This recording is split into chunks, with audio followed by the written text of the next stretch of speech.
Cette année encore, la loi de finances a été imposée par le gouvernement au moyen de l'article 49.3 de la Constitution, c'est-à-dire sans vote du Parlement.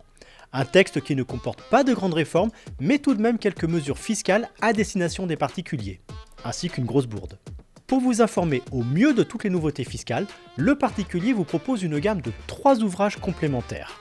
À commencer par notre best-seller annuel, le guide de la déclaration de revenus, dans lequel vous trouverez toutes les informations utiles pour ne commettre aucune erreur dans le remplissage de votre déclaration et pour être sûr de n'oublier aucun avantage dont vous pouvez bénéficier. Si vous mettez des biens en location, vous pouvez aller plus loin et compléter votre information grâce au guide Optimiser vos revenus locatifs, l'ouvrage de référence pour les propriétaires bailleurs. Si vous pensez que la valeur de votre patrimoine immobilier atteint le seuil fatidique de 1,3 million d'euros, il vous faudra notre guide de l'IFI, l'impôt sur la fortune immobilière. Nous expliquons quels sont les biens déclarés, comment les évaluer au plus juste et quelles sont les sommes à déduire de votre patrimoine. Voici une présentation non exhaustive de ces 3 ouvrages.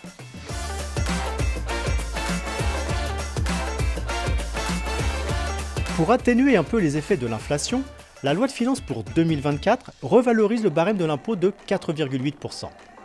Si vos revenus ont stagné ou progressé moins vite que les prix en 2023, vous allez donc mécaniquement payer moins d'impôts sur le revenu cette année. Il n'y a pas que le barème fiscal qui soit revu à la hausse. Le montant déductible d'une pension alimentaire versée à un enfant majeur, le plafonnement des effets du quotient familial ou la décote d'impôt accordée aux foyers modestes sont aussi revalorisés de 4,8%.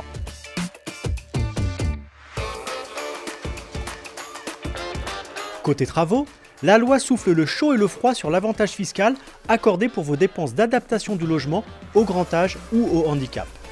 D'un côté, le crédit d'impôt autonomie est prolongé de 2 ans jusqu'à fin 2025. De l'autre, son champ d'application est raboté. Le nombre de bénéficiaires potentiels est restreint et une condition de revenu s'applique désormais. Par ailleurs, si vous installez un système de charge pour véhicules électriques à votre domicile en 2024, le crédit d'impôt passe de 300 à 500 euros par équipement cette année. En contrepartie, la borne de recharge doit désormais être pilotable, c'est-à-dire qu'il faut pouvoir moduler sa puissance selon les horaires pour ne pas surcharger le réseau électrique.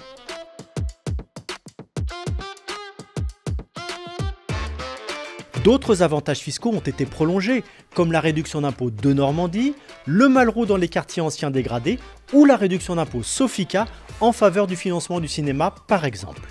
Pour les philanthropes, sachez que les dons au profit d'associations agissant en faveur de l'égalité homme-femme ouvrent désormais droit à réduction d'impôt et que le plafond des dons Coluche en faveur des organismes d'aide aux personnes en difficulté reste majoré à 1 000 euros jusqu'en 2026. Pour vos placements, peu de nouveautés. Signalons tout de même la mise en place d'un nouveau produit financier, le plan d'épargne Avenir Climat, réservé aux jeunes de moins de 21 ans.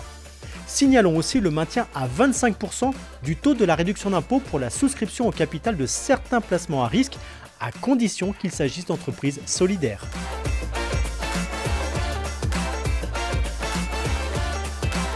Pour les couples mariés ou pacsés imposés en commun, la loi de finances pour 2024 prévoit que le taux du prélèvement à la source sera désormais automatiquement individualisé, avec toutefois la possibilité d'opter par déclaration conjointe pour le taux commun du foyer. Cette mesure, qui vise à mieux tenir compte des disparités de revenus au sein du couple, entrera en vigueur en septembre 2025 lors du calcul de l'impôt sur les revenus de 2024. Toutes ces informations, et bien d'autres, sont détaillées dans notre guide de la déclaration de revenus. Il vous aidera à remplir votre déclaration ligne à ligne au mieux de vos intérêts et de faire les meilleurs choix compte tenu de votre situation fiscale. Vous pourrez également effectuer une simulation précise de votre impôt pour ne pas payer 1 euro de trop.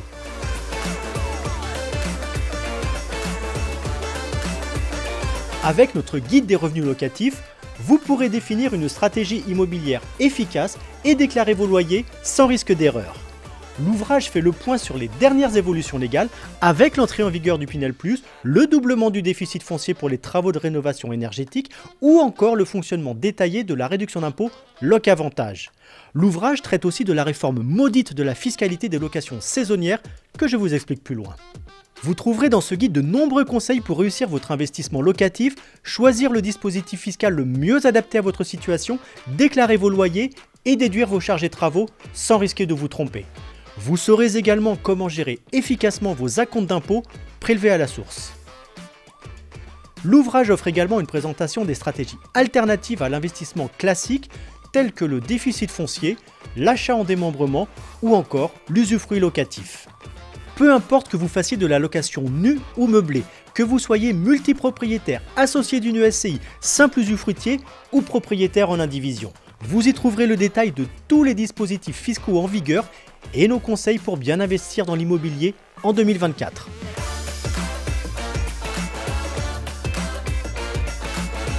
La fiscalité des locations saisonnières est un sujet qui a généré, et génère encore, beaucoup d'interrogations et d'idées reçues.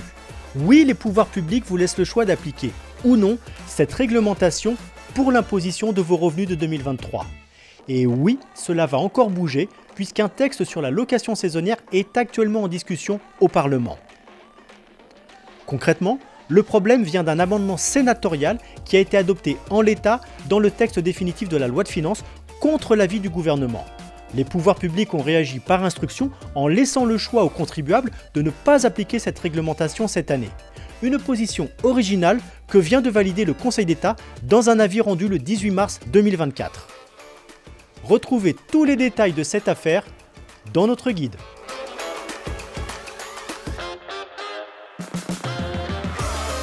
Si la valeur de vos biens, droits et actifs immobiliers atteignait au moins 1 300 000 € au 1er janvier 2024, vous êtes redevable de l'impôt sur la fortune immobilière. Vous devez alors remplir une déclaration de patrimoine immobilier en ligne en même temps que votre déclaration de revenus. Pour bien compléter cette déclaration fiscale, encore faut-il pouvoir déterminer quels sont les biens exonérés d'IFI, ceux à déclarer et savoir comment les évaluer précisément. Et ce n'est pas une mince affaire.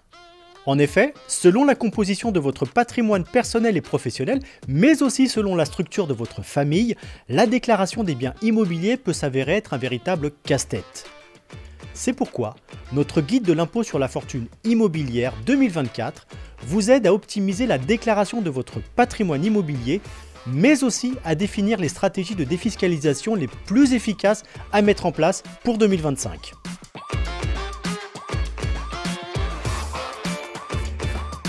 Est-ce qu'il faut tenir compte des biens des enfants dans la déclaration? Quel abattement peut-on pratiquer sur sa résidence principale?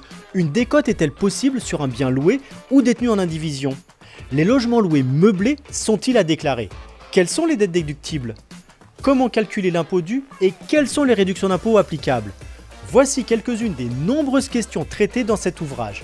Vous saurez également quelles sont les stratégies immobilières efficaces à mettre en place et si vous devez, ou non, réorienter votre patrimoine vers des actifs exonérés d'IFI. Bénéficiez de nos conseils pour évaluer précisément vos biens immobiliers et identifier des solutions légales pour réduire votre IFI de 2024, mais aussi de 2025.